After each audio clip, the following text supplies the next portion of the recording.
नमस्कार. आपण पाहत आहात वेद महाराष्ट्राचा यूट्यूब न्यूज चॅनल.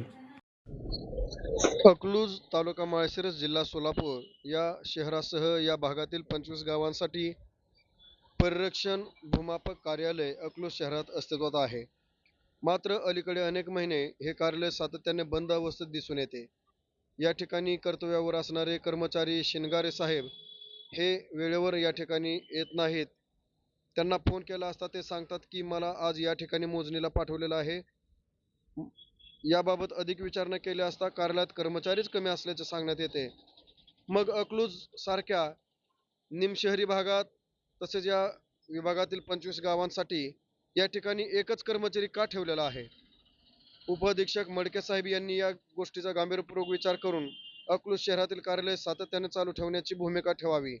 कारण ऑनलाईन दाखले उतारे मिळत असले तरी सर्वच उतारे दाखले नकाशे ऑनलाईन मिळत नाहीत. तसेच ऑनलाईन ज्या ठिकाणी उपलब्ध होते त्या ठिकाणी खूप मोठी फी घेऊन शेतकऱ्यांची पिळवणूक करण्याचाही प्रयत्न सुरू आहे. त्यामुळं हे कार्यालय सुरू ठेवलं तर या विभागातील 25 गावांची सोय होणार आहे. याचा गांभीर्यपूर्वक विचार करून भूमी अभिलेख विभागाने एक व्यक्ती कायमस्वरूपी या ठिकाणी ठेवावा अशी अनेक वर्षापासून मागणी होताना दिसत आहे. आता खासदार साहेब व आमदार साहेब या गोष्टीकडे किती महत्त्व देतात व किती लवकर ही कार्यवाही करतात याकडे सर्वांचं लक्ष लागून राहिलं आहे.